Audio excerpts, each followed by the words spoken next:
الحمد للہ وحدہ والصلاة والسلام علی من لا نبی بعدہ اما بعد فبسم اللہ الرحمن الرحیم۔ سیدنا امام احمد بن حنبل رحمۃ اللہ تعالی علیہ کا ذکر خیر چل رہا ہے۔ آپ نے ان کے کچھ ابتدائی حالات اور کچھ ان کی عظمتوں کی داستان سنی ہے، خاص طور پر وہ امتحان جس میں اللہ تبارک و تعالیٰ نے ان کو ڈالا اور وہ اس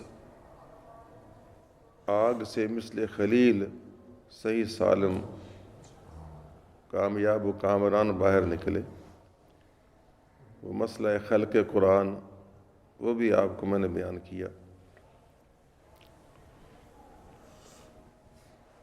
اس واقعے سے خاص طور پر بعض سطحی نظر والوں کو یہ احساس شاید ہوتا ہو کہ انہوں نے اتنی تکلیفیں اٹھائیں تو وہ اتنے مقرب تھے، تو کسی سادہ لوگ کو شاید خیال آئے کہ وہ انہوں نے دعا کر کے اپنے آپ کو کیوں نہ بچایا۔ دعاؤں کی تو بڑی قدر و قیمت ہے، اللہ پیاروں کی دعائیں قبول کرتا ہے۔ تو اس سلسلے میں یہ عرض کروں کہ اللہ تبارک و تعالیٰ اپنے محبوبین کی بھی جب آزمائش کرتا ہے اور امتحان لیتا ہے تو اس امتحان کے حوالے سے وہ دعا کرتے بھی نہیں اور دعا فوراً قبول بھی نہیں کی جاتی۔ تو وہ امتحان ہوتا ہے نا، لیکن اس کی محبوبیت قائم رہتی ہے، حتیٰ کہ بعض دیگر معاملات میں وہ دعا کریں تو فوراً قبول ہوتی ہے اس حال میں بھی۔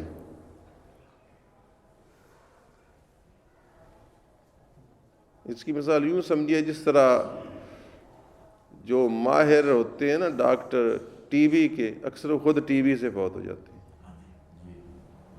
جو کینسر کے ماہر ہوتے ہیں ان کو خود کینسر ہو جاتا ہے۔ اسی طریقے سے بعض اوقات دیکھا گیا ہے جن کے تعویذوں سے بیٹے ملتے ہوں خود وہ بے اولاد ہوتے ہیں۔ یہ ایک دوائی میں لاہور سے منگوا کر اکثر دیتا ہوں، اور تقریباً 99% بلکہ 100% ہی سمجھ لیجئے وہ دوا مؤثر ہے۔ خاص طور پر اگر تعویذ ساتھ ہو تو پھر تو 100% ہی مؤثر ہے۔ لیکن خود جس حکیم سے یہ دوا لی جاتی ہے اس کا دادا بھی بے اولاد تھا، اس نے ایک اڈاپٹ کیا تھا بچہ محمد اویس، اور وہ محمد اویس بھی بے اولاد تھا، پھر اس نے اڈاپٹ کیا ایک اور بیٹا نجیب عاطف۔ یہ اندازہ فرمائیے۔ تو معلوم ہے اللہ تبارک و تعالیٰ اپنے آپ کو منواتا ہے کہ بندہ یہ نہ سمجھے کہ میں کچھ کر سکتا ہوں، وہی کچھ کر سکتا ہے۔ تو اس فیلڈ میں جہاں امتحان ہو رہا ہے تو اگرچہ محسوس ہوتا ہے کہ شاید یہ دعا کرتے نہیں، یہ ان کی دعا سنی نہیں فوراً جا رہی، بعد میں اس کا ثواب ملے گا، لیکن محبوبیت قائم ہوتی ہے، اور دیگر معاملات میں ان کی محبوبیت اسی طرح چل رہی ہوتی ہے۔ آدم علیہ السلام کو دیکھیے، اللہ تعالیٰ جنت سے نکالا، زمین پر تشریف لے آئے، بظاہر تو اس حال میں تھے نا کہ اللہ تعالیٰ ان سے گویا خفا تھا، اور وہ روتے بھی رہے، اور 300 سال بعد حضور کا واسطہ ڈال کر معافی ملی۔ لیکن اس حال میں جب کہ بظاہر وہ جنت سے نکل کر آئے تھے، یہاں حالت یہ تھی کہ زمین پر مخلوق خدا میں انسان تو تھے نہیں، جانوروں میں اللہ تعالیٰ نے یہ الہام کر دیا کہ اللہ کا خلیفہ زمین پر اترا ہے، اس کو سلام کے لیے حاضر ہو جاؤ۔ چنانچہ تمام جانور چوپائے آدم علیہ السلام کو سلام کرنے کے لیے حاضر ہوئے، جوک در جوک۔ تو حضرت جس کے اوپر ہاتھ رکھ دیتے تھے پیار سے، وہ جانور اہلی بنا۔ اہلی سے مراد کہ جو انسانوں کے ساتھ مانوس رہتا ہے اور گھروں میں رہتا ہے۔ مثلاً جس طرح گائے ہے، بھینس ہے، بکری ہے، اونٹ ہے، گھوڑا ہے، گدھا ہے، نہیں سمجھے؟ اور جن پر آپ نے دست شفقت نہ رکھا ویسے ہی وہ سلام کر کے کھڑے رہے اور چلے گئے، وہ درندے بنے، وہ وحشی بنے، اہلی نہیں بلکہ وحشی بنے۔ یہ جس طرح بھیڑیے، شیر، چیتے، ہاتھی، اس طرح کی چیزیں، اس طرح ہرن آئے تو یہ پیارے پیارے ہوتے ہیں، تو حضرت نے اپنے جسم کے اوپر جو پتے تھے ان میں سے کوئی تھوڑے سے ان کے بعض کے منہ میں ڈال دیے، تو جس کے منہ میں ڈال دیے اس کو اللہ تعالیٰ نے کستوری سے، اس کی نسل میں کستوری چلی، تو معلوم ہوا کہ بظاہر ایسی حالت میں بھی کہ اللہ تعالیٰ نے ان کو زمین پر اتارا اور بظاہر خفا تھا، لیکن اس حال میں بھی ان کی محبوبیت کے جلوے بھی چل رہے تھے۔ البتہ اس سلسلے میں ان کو رلایا جا رہا تھا اور امتحان لیا جا رہا تھا، تو یہ چیز ہوتی ہے۔ یہ مجاز میں بھی ایسا ہوتا ہے کہ جس سے شدید محبت ہوتی ہے نا، بظاہر اس سے روٹھا ہوا ہوتا ہے بندہ، لیکن اندر میں پوری اس کی فیور بھری ہوئی ہوتی ہے، کہ نہیں؟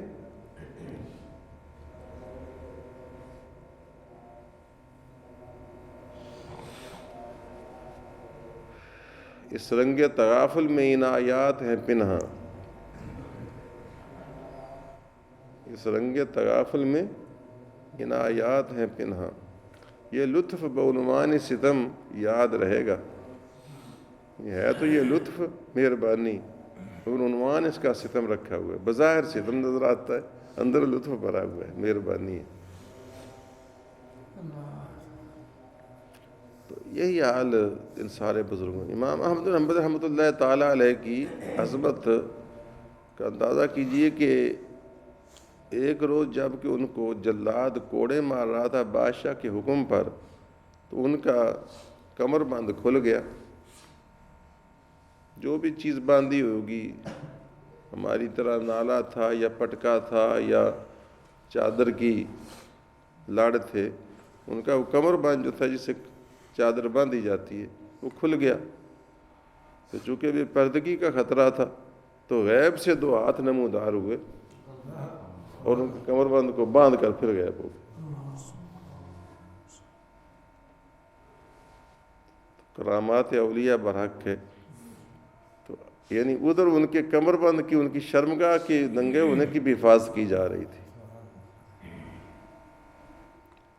تو اس طرح کی آپ کی کرامات بھی ہیں۔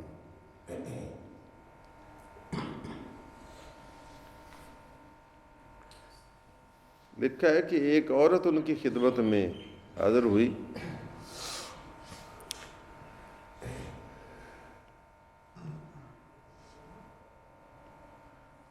اور کہا کہ میرا بیٹا جو ہے، انہوں نے بیٹا حاضر ہوا اور کہا میری ماں جو ہے وہ مفلوج اور شل ہو چکی ہے، یعنی فالج ہو گیا اس کے جسم پر، اس کے ہاتھ پاؤں سن شل ہو چکے ہیں، تو آپ دعا فرمائیں۔ تو آپ نے اس کے لیے دعا فرمائی، تو وہ بیٹا گھر گیا، ظاہر ہے کہ چند منٹ کا فرق تھا، تو ماں نے اٹھ کر دروازہ کھولا، اتنے مستجاب الدعوات تھے۔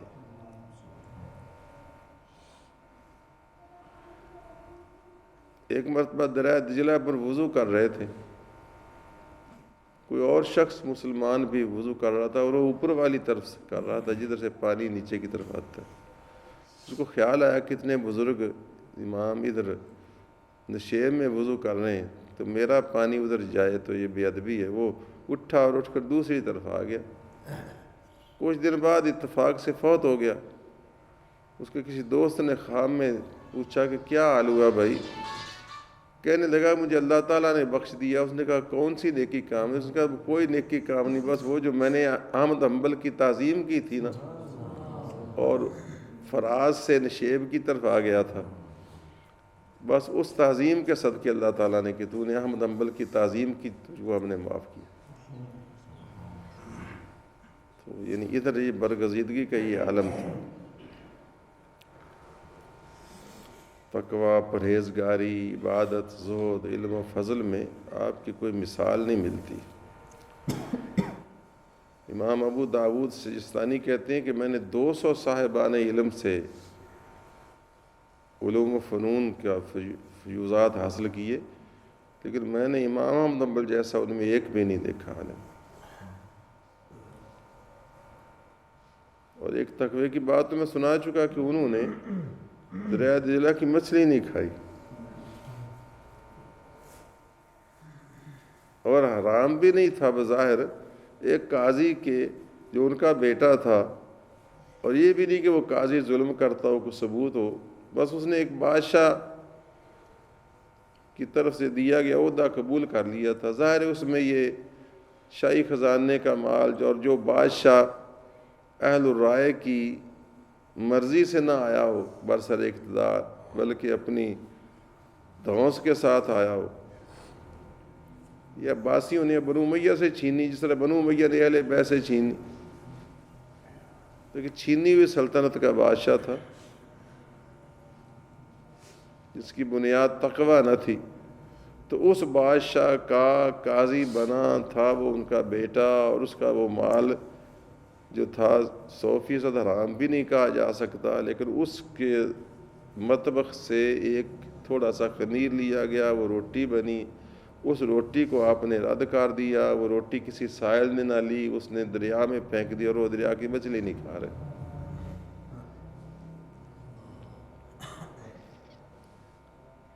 یہ اسی طرح کا تقوی جس طرح حضرت علی مرتضیٰ کا یہ قول ہے کہ جب اللہ تعالی نے شراب حرام کر دی تو آپ کو فرمایا شراب سے مجھے اتنی نفرت ہے کہ اگر کسی جگہ کسی کنویں میں شراب کا قطرہ گر جائے، آپ کا ایک قول ہے، اور اس کو پاٹ دیا جائے، مٹی سے بھر دیا جائے، اور اس کے اوپر گھاس اگائے، تو وہ میں گھاس اپنے چوپایوں کو بھی نہ چراؤں. اللہ تعالیٰ کے حکم کی اتنی تعظیم دل میں ہونی چاہیے، اور گناہ سے، بدی سے، ممنوعات سے، محرمات سے اتنی نفرت ہونی چاہیے. یہ ہے اسلام کی اور ایمان کی معراج. اللہ کریم ہمیں یہ نصیب فرمائے. اللہم صلی اللہ علیہ وسلم بارک علی سیدنا مولانا محمد وعلی آل سیدنا مولانا محمد النبی الأمی وعلی آلہ وصحبہ وسلم.